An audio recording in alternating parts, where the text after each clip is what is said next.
سورۃ آل عمران کی آیت نمبر 123۔ اعوذ باللہ من الشیطان الرجیم۔ وَلَقَدْ اور البتہ تحقیق کے نصرکم اللہ، نصرہ مدد فرمائی، کم تمہاری، اللہ نے۔ ہو کے اوپر جب بھی ضمہ ہوگا، پیش ہوگا، تو اس کا ترجمے میں نے کا میننگ لیں گے۔ اللہ نے مدد فرمائی کم تمہاری۔ یہاں پر تم سے مراد، کم یعنی تم سے مراد کون ہے؟ صحابہ کرام رضی اللہ عنہم جو نکلے تھے ببدرین، غزوہ بدر کے لیے، جو پہلی اسلامی جنگ تھی، حق اور باطل کی جنگ تھی، جسے الفرقان بھی کہا جاتا ہے۔ تو وہ کس کے لیے تھی؟ حق کے لیے، حق اور باطل کی تمیز کے لیے تھی کہ کون حق پہ ہے اور کون باطل پہ ہے، اس کے لیے یہ جنگ تھی۔ اور یہاں اللہ سبحانہ وتعالیٰ فرما رہے جب تم غزوہ بدر کے لیے نکلے، صحابہ کی پوزیشن کیا تھی؟ وَأَنْتُمْ أَذِلَّةٌ، اور تم تھے اذلہ، یعنی تم بہت گری ہوئی حالت میں تھے۔ اذلہ اصل ذلیل سے ہے، مگر ہم یہاں پر غزوہ بدر کے صحابہ کے بارے میں بات ہو رہی، تو ہم لوگ ان کی پوزیشن کے لیے لیں گے یہ ورڈ، کہ ان کی پوزیشن کیا تھی؟ سار و سامان نہیں تھا، کمزور تھے، گھوڑے نہیں تھے، ہتھیار نہیں تھے، بہت ویک تھی پوزیشن ان لوگوں کی۔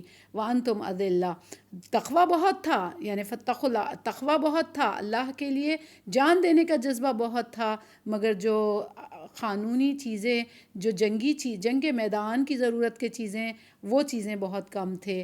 فاتقوا اللہ، پھر اس کے باوجود بھی اللہ تعالیٰ بول رہے تقویٰ ان کے اندر بھرا تھا دلوں میں، اس کے باوجود بھی اللہ نصیحت کر رہے کہ تم ڈرو اللہ سے، لعلکم تشکرون، شاید کہ تم شکر گزار بھی بن جاؤ۔ جب انسان اللہ سے ڈرتا تو پھر شکر گزاری کے زمرے میں آ جاتا۔ آج ہماری مشکل یہ ہے کہ ہم نعوذ باللہ دین کا کام کرنے کے لیے نکل کے کہیں ناشکری کے اس میں نہ آ جائے، کیونکہ میں بہت سارے اسکالرز کا سن رہی ہوں، عرب لوگ بیٹھے ہوئے ہیں، عرب لوگ اٹھ رہے نہیں، عرب یا ملامت کر رہے، ایک دوسرے کو تنقید کر رہے، تو عیاش ہو گئے، ان کو اپنی عیاشیوں سے فرصت نہیں، ایسے جملے کس رہے۔ میری بہنوں اور بھائیوں سے اپیل ہے کہ آپ اپنا فرض ادا کریں۔ تنقید کا وقت اب مسلمانوں کے لیے ختم ہو گیا۔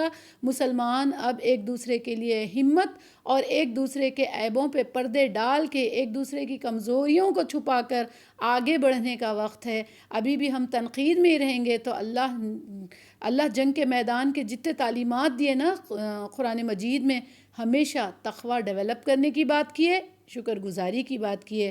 تو آج بھی ایسے بہت سارے ہندوستان، پاکستان، بنگلہ دیش جتنے لوگ تنقید کرتے، وہ سب کہیں نہ کہیں عرب میں آ کر ہم لوگ اپنی محنت کے جوہر دکھا کر کمائے، اپنے ماشاءاللہ زندگیوں کو سنوارے، اور یہ پیسہ استعمال کیے ان لوگوں کا، اور ایسے ناشکرے نہ بن جائے کہ ان کا کھا کر انہی کے بارے میں بولے، اور نعوذ باللہ ہماری نیکیاں بڑھنے کے بجائے کم ہو جائے۔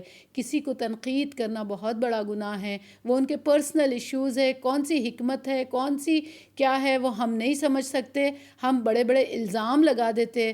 تو یہ سب چیزوں سے بچنے کی ضرورت ہے۔ اللہ تعالیٰ ہمیں شکر کرنے والا بنائے، تقویٰ ڈیولپ کرنے والا بنائے، اور اللہ ابھی ہم بہت کمزور پوزیشن میں ہیں، نہ جنگ جا سکتے، نہ کچھ کر سکتے، بس دعا کر سکتے میرے مالک کہ تو اپنی غزوہ بدر میں جیسی نصرت دی مسلمانوں کو، ویسے ہی تو ہمیں نصرت عطا فرما، مدد فرما، وہاں کے فلسطین مجاہدین بھائیوں کی مدد فرما، وہاں کے بچوں کو صبر عظیم دے، ماؤں کو صبر دے، ہمت دے، طاقت دے، بھوک سے، خوف سے، جو اللہ تعالیٰ بول رہے ہیں نا وَلَنَبْلُوَنَّكُمْ بِشَيْءٍ مِّنَ الْخَوْفِ وَالْجُوعِ وَنَقْصٍ مِّنَ الْأَمْوَالِ، جتنے چیزوں سے ان کی آزمائش ہو رہی، اللہ انہیں آزمائشوں پہ ثابت قدم رکھے، ان کی ہمت بڑھائے، اور اللہ تعالیٰ ان لوگوں کے درجات بلند کرے۔ ویسے بھی وہ شہداء ہے، شہداؤں کے تو درجات ویسے بھی تمام مخلوق کے درجات سے بلند ہے۔ اللہ تعالیٰ انہیں وہ ضرور عطا فرمائے یا رب العالمین۔ قیامت والے دن وہ اللہ کے پاس سرخ روح ہو، اور ہماری دعائیں ہیں کہ اللہ جو زندہ ہے،